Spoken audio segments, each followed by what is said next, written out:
नमस्कार दोस्तों, नमः शिवाय। जीवन ज्योति चैनल में आप सभी का हार्दिक स्वागत करती हूँ। मेरे सभी भाई बहनों को सावन मास और मंगला गौरी व्रत की हार्दिक शुभकामनाएं। आज सावन मास का दूसरा मंगलवार है। आज के दिन हम मंगला गौरी का व्रत रख के माता गौरी जी को प्रसन्न करते हैं।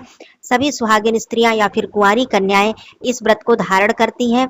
इससे आपके घर में सुख समृद्धि का वास होता है, वैवाहिक जीवन में मधुरता आती है, विवाह में विलंब हो रहा है या फिर किसी भी प्रकार की बाधा है वो दूर होती है। माता मंगला गौरी का व्रत करने से हमारे घर में सुख समृद्धि का वास होता है। माता मंगला गौरी जी का व्रत करके कथा का श्रवण अवश्य करना चाहिए।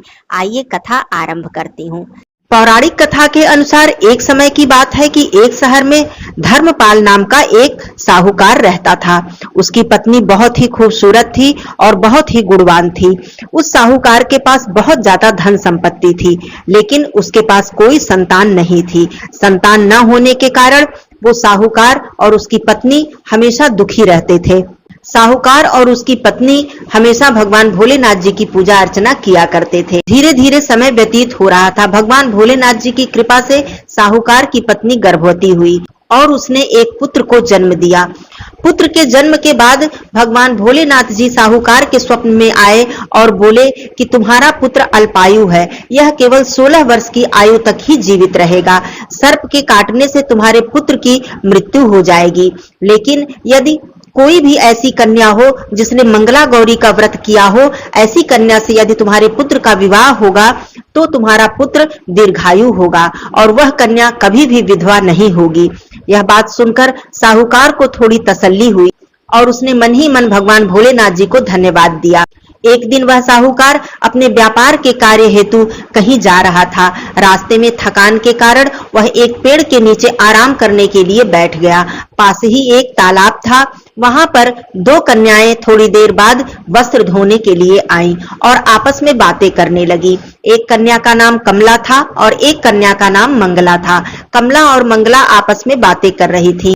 कमला ने कहा कि मैं माता मंगला गौरी का व्रत 5 वर्षों से करती आ रही हूँ। तू भी यह व्रत शुरू कर दे, तुझे भी सुयोग्य वर की प्राप्ति होगी। यह व्रत बहुत ही उत्तम है और माता मंगला गौरी की कृपा हम पर सदा बनी रहती है। माता मंगला गौरी जी हमें धन धान्य सुख संपत्ति प्रदान करती हैं। दूसरी कन्या ने कहा, हाँ कमला, मुझे भी यह व्रत करने का मन हो रहा है और मैं भी सावन मास से मंगला गौरी का व्रत धारण करूंगी। यह सारी बातें साहूकार पेड़ के नीचे बैठे बैठे सुन रहा था। उसने सोचा कि यह भगवान भोलेनाथ जी की लीला है जो हमें ऐसी कन्या से उन्होंने मिलवा दिया जो मंगला गौरी का व्रत करती है। और भगवान भोलेनाथ जी ने कहा था कि तुम्हारे पुत्र का विवाह यदि ऐसी कन्या से होगा तभी तुम्हारा पुत्र दीर्घायु होगा। उसने यह बात अपने मन में बैठा ली कि मैं अपने पुत्र का विवाह इसी कन्या से करूंगा। कुछ देर बाद वह उस कन्या के पास गया और बोला, बेटी तुम कहाँ रहती हो? तुम अपने घर का पता बतलाओ। उस कन्या ने बताया कि मैं पास के गांव में ही रहती हूँ। यह सुनकर साहूकार अपने घर को चला गया। अगले दिन वह साहूकार उस कन्या के घर गया। उसके माता पिता से अपने पुत्र के लिए उसका हाथ मांगा। बोला कि आप अपनी कन्या का विवाह मेरे पुत्र के साथ कर दें। मुझे कोई दहेज, कोई धन संपत्ति नहीं चाहिए। मेरे घर में धन संपत्ति की कोई कमी नहीं है। आप केवल अपनी कन्या का विवाह मेरे पुत्र के साथ कर दें। कन्या के माता पिता घर पर स्वयं आए हुए रिश्ते को जानकर बहुत ही प्रसन्न हुए और साहूकार के पुत्र के साथ बड़े धूमधाम से उस कन्या का विवाह संपन्न हो गया। कमला ससुराल में आने के बाद भी माता मंगला गौरी का व्रत उसी प्रकार से धारण करती रही और अपने पति के कल्याण की कामना करती रही। जब उसके पति की आयु 16 वर्ष की पूर्ण हो गई तब एक दिन माता गौरी जी कमला के सपने में आई और बोली कि हे कमला, तुम्हारा पति केवल 16 वर्ष की आयु तक ही जीवित रहेगा और सर्प के काटने से इसकी मृत्यु हो जाएगी, लेकिन तुम बिल्कुल भी चिंता मत करना, मेरा आशीर्वाद सदा तुम्हारे साथ है। तुम मंगला गौरी व्रत के दिन रात्रि में एक कटोरे में मीठा दूध रख देना और पास ही एक खाली मिट्टी का मटका रख देना। सर्प आएगा और उस दूध को पी लेगा और मटके में चला जाएगा। उसके बाद उस मटके को तुम किसी कपड़े से उसके मुख को बांध देना और उस मटके को ले जाकर जंगल में छोड़ आना। ऐसा करने से तुम्हारा पति बच जाएगा और वह दीर्घायु होगा। सारी बातें स्वप्न में कमला ने सुनी और माता गौरी जी को प्रणाम किया। उसके बाद यह बात उसने किसी को भी नहीं बताई। रात्रि जब हुई तो वह उठकर मीठा दूध उसने कटोरे में रख दिया और पास ही एक मटका रख दिया और कुछ दूरी पर बैठकर वह देखने लगी। मध्य रात्रि होने के बाद एक सर्प आया और वह कटोरे का दूध पीने लगा। कटोरे का दूध पीने के बाद वह उस मटके में जाकर बैठ गया।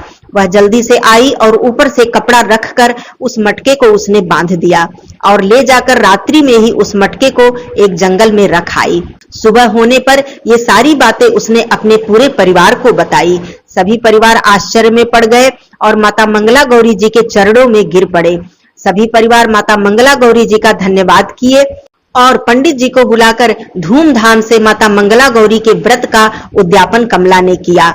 ब्राह्मणों को भोजन कराया, ब्राह्मणों को वस्त्र उपहार आदि देकर विदा किया, अपने घर में यज्ञ करवाया और माता मंगला गौरी जी से प्रार्थना की कि हे माता रानी, जिस प्रकार से आपने मेरे पति की रक्षा की है उसी प्रकार जो भी सुहागिन स्त्रियां इस व्रत को धारण करें उनके पति की आप रक्षा करना।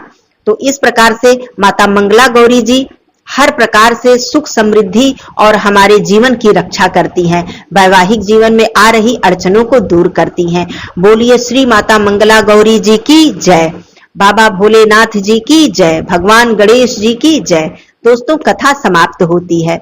आइए हम सब मिलकर माता मंगला गौरी जी की आरती करते हैं। जय मंगला गौरी माता मैया, जय मंगला गौरी माता, ब्रह्म सनातन देवी, शुभ फल की दाता। जय मंगला गौरी माता, हरिकुल पद्म निवासिनी, जय सेवक त्राता, जग जीवन जगदम्बा, हरिहर गुण गाता।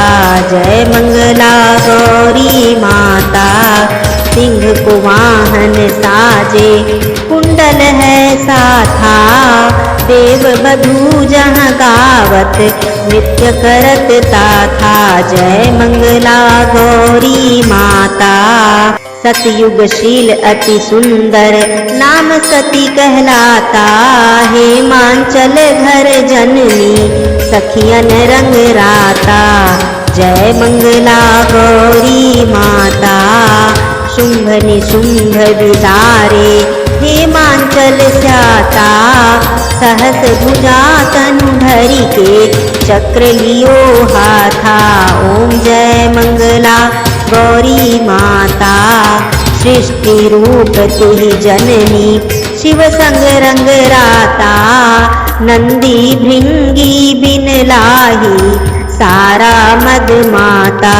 जय मंगला गौरी माता, देवन अरज करत हम, मन चित को लाता, गावत दे दे ताली, मन में रंग राता।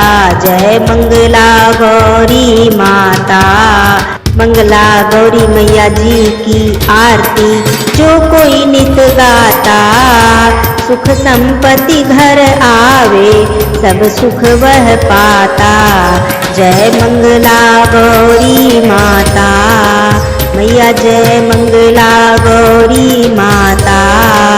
सर्व मंगल मांगल्ये शिवे सर्वार्थ साधिके, शरण्ये त्र्यंबके गौरी नारायणी नमोस्तुते। जय माता दी।